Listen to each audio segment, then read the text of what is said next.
All right, so this is domain 1.1. We're going to be talking about understanding and adhering to and promoting professional ethics. So these are some of the questions that you can expect to see in the CISSP exam. And so we're going to kind of roll through all of these, but I'm going to probably chop them up into smaller bites that you'll have access to, but we'll just go ahead and get started. So question number 1, what is the primary purpose of a professional code of ethics for information security professionals? A, to outline legal requirements for information security professionals. B, to provide guidelines for ethical decision-making in information security. C, to ensure job security for information security professionals. Or D, establish industry standards for information security practices. So as you notice, all these questions are very similar. The C stands out pretty quickly about job security. You can throw that one out. But from an explanation standpoint, the primary purpose of a professional code of ethics for information security professionals is to provide guidelines for ethical decision-making. It helps professionals navigate ethical dilemmas and make informed decisions on where is consistent and ethical principles and values. So the explanation, that's B. So the answer is B, to provide guidelines for ethical decision-making in information security. So that, again, legal requirements will change. Establish industry standards, that's usually not under ethics, and C, it's pretty easy to throw out because it's job security. Let's move on to the next question. An information security professional comes across a vulnerability in a system they are responsible for securing. However, they decide not to disclose to their organization or their system owner what ethical principle is being violated in this scenario. You can look at, I think it was Uber or one of those, like I had that situation kind of occur. A is confidentiality. B is integrity. C is availability. And D is accountability. Which one is it? So the information security professional comes across a vulnerability in a system where they're responsible for securing. However, they decide not to disclose the organization or to the system owner. What ethical principle is being violated in this potential scenario? A, confidentiality. B, integrity, C, availability, or D, accountability. The explanation or answer is D. The ethical principle being violated in this scenario is accountability.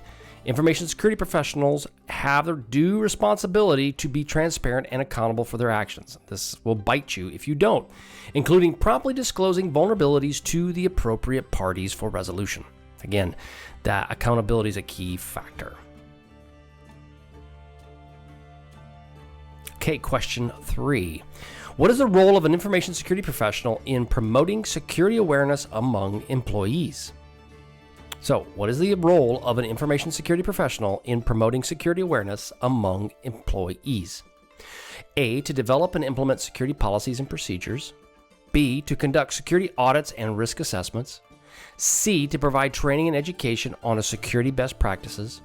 Or D, monitor and respond to security incidents.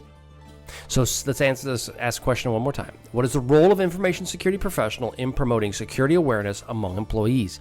So the role of the professional in promoting security awareness: to develop and implement security policies, to conduct security audits and risk assessments, to provide training and education on security best practices, and to provide and respond to security incidents. So if you look at all four of those questions, there's only one that ties into security awareness, and that answer is C. The role of an information security professional in promoting security awareness among employees includes providing training and education on security best practices. Now, I will tell you that doing that is a bit of a challenge at times. Sometimes you have to build it into your schedule because it can be very, very challenging. This helps employees understand the importance of security, their responsibilities in safeguarding information, and how to identify and report security incidents. All right, let's move on to the next question. Question 4.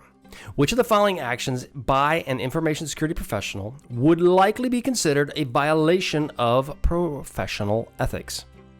A, conducting regular security audits and risk assessments. That doesn't sound like something that would be ethical or that would be against ethics. B, disclosing the security vulnerability of an appropriate party. C, sharing confidential information with unauthorized individuals. D, implementing security controls to protect sensitive data. So the question again, which of the following actions by an information security professional would likely be considered a violation of the professional ethics? So If you listen to all three of those, conduct regular security audits, not it. B, disclosing security vulnerability to the appropriate parties, not it.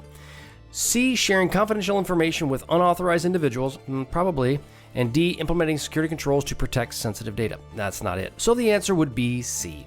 Sharing confidential information with unauthorized individuals would likely be considered a violation of professional ethics. Hence, the young man in Massachusetts who just shared secrets to the United States, that will not go well for him. He's going to be going and breaking big rocks into little rocks, unfortunately. Information security professionals have the responsibility to protect confidential information and maintain the confidentiality, integrity, and availability.